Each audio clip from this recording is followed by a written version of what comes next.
یہ ہے کہ حضرت اقدس محمد مصطفیٰ صلی اللہ علیہ وسلم نے آخری زمانہ کے علماء کے بارے میں نہایت سخت الفاظ استعمال فرمائے ہیں۔ آخری زمانہ کے علماء کے بارے میں کہ وہ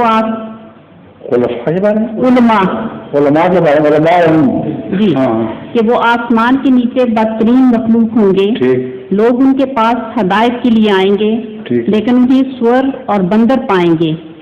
حضور، کیا جماعت احمدیہ کے علماء کا بھی کبھی بگڑنے کا امکان ہو سکتا ہے؟ جماعت احمدیہ کے علماء پر یہ صادق نہیں آ سکتا۔ علماء ہم سے مراد 73 فرقوں میں سے 73 کے علماء ہیں، 72 میں کے نہیں ہیں، 73 میں کے ہیں نہیں ہیں، 72 فرقوں کے علماء ہیں۔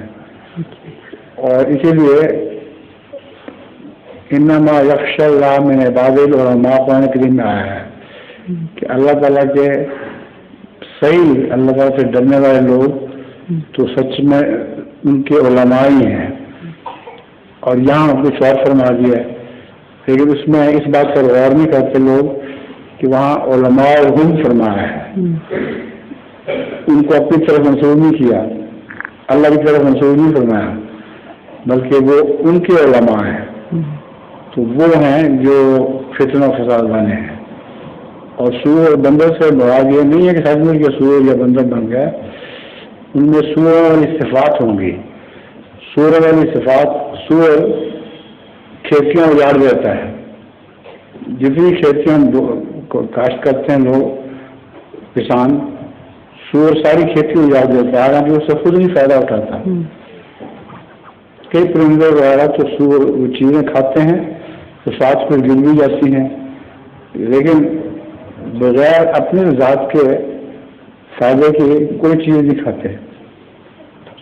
تو یہ سور جو ہے یہ کھاتا ہوا تھا کچھ نہیں، ادھر اجاڑا ہی جاتا ہے، ہر پہ آ دیتا ہے ایک دم۔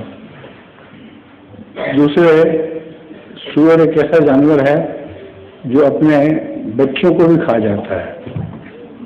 کوئی دوسرا جانور، شیر بھی بھوکا بھی ہو، جو مرضی ہو، کبھی اپنے بچے نہیں کھائے گا، لیکن سور اپنے بچے بھی کھا جاتا ہے۔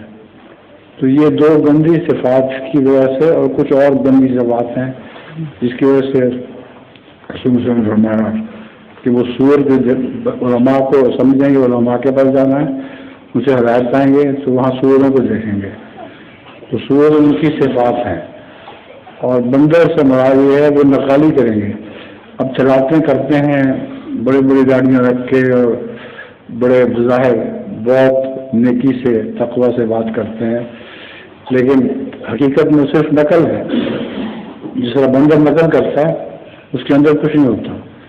تو ان کا بھی ان کی جو تلافظیں وغیرہ ہیں ان کو دھوکہ نہ کھانا، یہ بندروں کی طرح صرف نقالی کر رہے ہیں۔ تو یہ مانوی طور پر یہ حدیث پوری ہوتی ہے۔ جزاکم اللہ حضور۔ ظہور مہدی آخر زمان ہے،